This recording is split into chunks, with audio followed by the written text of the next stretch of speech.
గోదావరి జలాలను హైదరాబాదు నగరానికి తరలించే కార్యక్రమాన్ని కూడా మనం తీసుకోవడం జరిగింది. ముఖ్యంగా రాజశేఖర రెడ్డి గారు ముఖ్యమంత్రిగా ఉన్నప్పుడు, శ్రీధర్ బాబు గారు మంత్రిగా ఉన్నప్పుడు శ్రీపాద ఎల్లంపల్లి నుంచి గోదావరి జలాలను తరలించే కార్యక్రమాన్ని ప్రారంభించుకుంటే అవి 2016 సంవత్సరంలో నగరానికి వచ్చినాయి.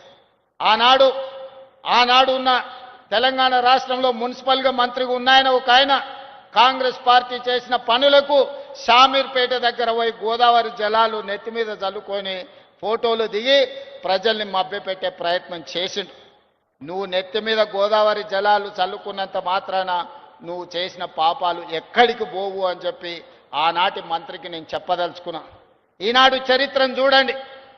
నిజాం సర్కార్ తర్వాత ఈ నగరానికి తాగునీటి సమస్యను తీర్చాలన్న ఆలోచన కాంగ్రెస్ పార్టీ అధికారంలో ఉన్నప్పుడే జరిగింది. అది 1965 కావచ్చు, 1991, 93 కావచ్చు, 2002, 2005, 2008 కావచ్చు. వివిధ సందర్భాలలో అటు మంజరా నది జలాలు, మూసీ నది జలాలు, ఈసీ నది జలాలు, గోదావరి జలాలు, కృష్ణా జలాలు, ఇలా హైదరాబాదు నగరానికి తాగునీటి జలాలను తరలించింది కాంగ్రెస్ పార్టీ అధికారంలో ఉన్నప్పుడే. ఒక్కసారి మాత్రం తెలుగుదేశం పార్టీ అధికారంలో ఉన్నప్పుడు 2002లో పనులు ప్రారంభించారు. మళ్ళీ తెలంగాణ రాష్ట్రం వచ్చిన 10 సంవత్సరాలలో ఇటు గోదావరి నుంచి కానీ అటు కృష్ణానది నుంచి కానీ ఒక్క చుక్క నీళ్లు తరలించాలన్న ఆలోచన 10 సంవత్సరాల ఆనాటి పాలకులు చెయ్యలేదు. మళ్ళీ ఈనాడు తిరిగి కాంగ్రెస్లకు అధికారంలోకి వచ్చిన తర్వాతనే మళ్ళీ గోదావరి జలాలను తరలించాలి. ఈసారి కేవలం హైదరాబాదు నగర తాగునీటి సమస్యను తీర్చడమే కాదు, నల్గొండ జిల్లాను పట్టి పీడిస్తున్న ఫ్లోరైడ్ సమస్యను పరిష్కరించాలని ఇవాళ కాంగ్రెస్ పార్టీ కంకణం కట్టుకున్నది.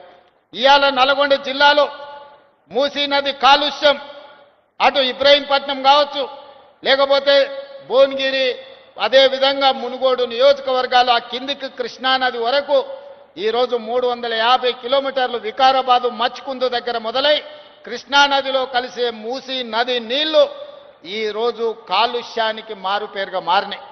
ఈరోజు విషం అయిపోయింది.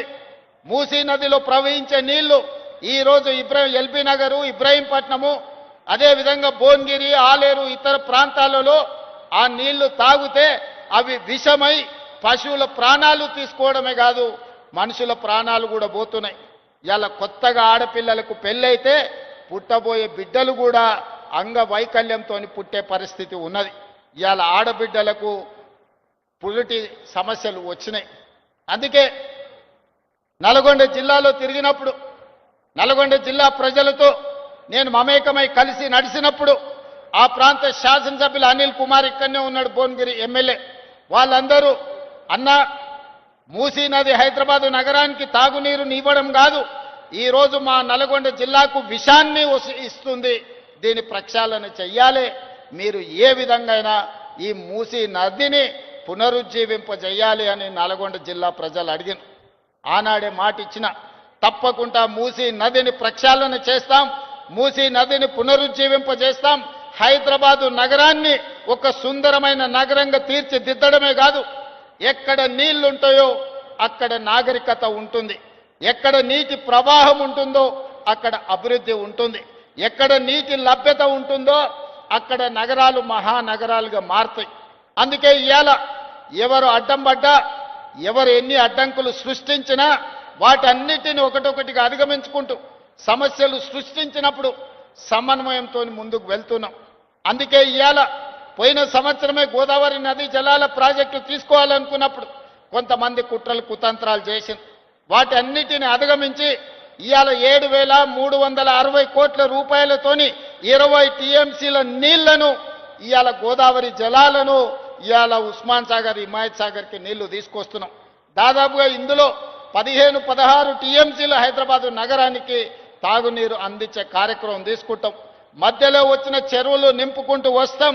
దాదాపుగా 4-5 టీఎంసీలు మూసి ప్రక్షాళనకు వాడి ఈ మూసిని పట్టి పీడిస్తున్న కాలుష్యాన్ని తొలగించి హైదరాబాదు నగరంలో ఉన్న డ్రైనేజ్ వ్యవస్థను మొత్తం మూసిలో కలపకుండా, హైదరాబాదు ఫ్యాక్టరీల యొక్క కాలుష్యాన్ని మూసిలో కలపకుండా ఇవాళ నియంత్రించడం ద్వారా, ఎస్టీపీలు ప్రారంభించడం ద్వారా కాలుష్యాన్ని కూడా నియంత్రించదలుచుకున్నాం.